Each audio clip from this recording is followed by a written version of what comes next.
শুধু দর্শক আসসালামু আলাইকুম। আমরা এই মুহূর্তে আছি শেরপুর জেলার শ্রীবর্দী থানার ভাড়াঙ্গা বাজারে। দেখেন এটা বাজার, বাজারের ভিতরে বাজার, ভাড়াঙ্গা বাজার একদম পানিতে তলিয়ে গেছে, বন্যা পানি চলে আসছে। এই যে দেখতে পাচ্ছেন কতটুকু পানি, প্রচণ্ড পানি। পাবলিক আপনার রাস্তার মাঝখানে এভাবে মাছ ধরতেছে, জাল ফেলে মাছ ধরতেছে। তো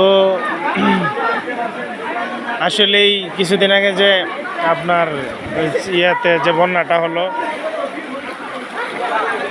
কি বলে সেটাকে, এটা হচ্ছে আপনার ফেনীতে এরকম একটা বন্যা হয়েছিল। ফেনীতে এর চাইতে আরও বেশি হয়েছিল। আমি মনে করি যে আসলেই আমাদের এইখানকার অবস্থাটা, মানে ভাইডাঙ্গার শ্রীবর্দী ভাইডাঙ্গার অবস্থাটাও আসলেই খুবই খারাপ।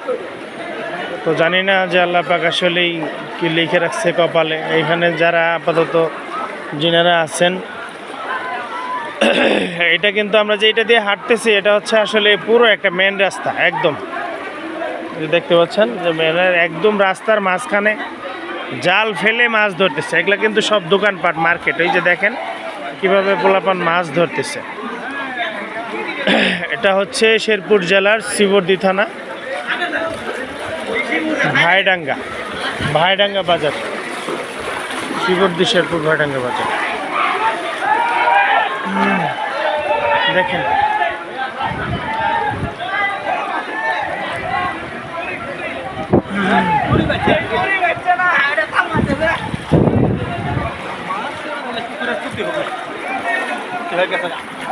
অনেক মাছ বেড়ে গেছে না, পুকুরের মাছ বেড়ে গেছে। দেখেন ওরে বাপ রে বাপ, অনেকগুলা মাছ ধরছে দেখতে পাচ্ছেন। হ্যাঁ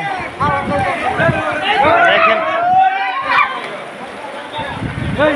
শিক্ষা প্রতিষ্ঠান, এখানে দেখেন কি পরিমাণ মাছ ধরতেছে। আর অনেকগুলা মাছ ওই যে দেখতে পাচ্ছেন।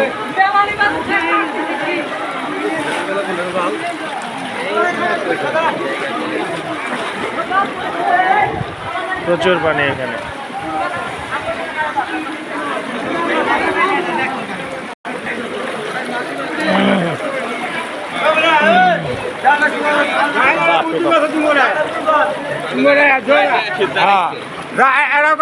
তো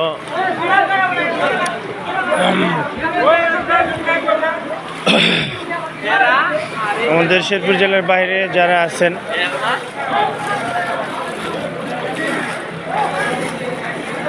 আসলেই অনেক ভয়াবহ অবস্থা, অনেক ভয়াবহ বন্যা শেরপুর জেলার ভাইডাঙ্গা আপনার এই দিক থেকে আপনার বালিঝুরি এদিকেও প্রচণ্ড পানি। তো সবার কাছে আমার অনুরোধ রইল যে আসলে এই মুহূর্তে যারা এই অবস্থায় আছে, বন্যা কবলিত পড়া মানুষগুলোর জন্য সবাই দোয়া করবেন। আল্লাহ যেন এগুলার থেকে যত দ্রুত সম্ভব রক্ষা করেন। তো ধন্যবাদ সবাইকে। আবারও আসবো নতুন হয়তো কোনো ভিডিও নিয়ে। ভালো থাকবেন সবাই। আসসালামু আলাইকুম।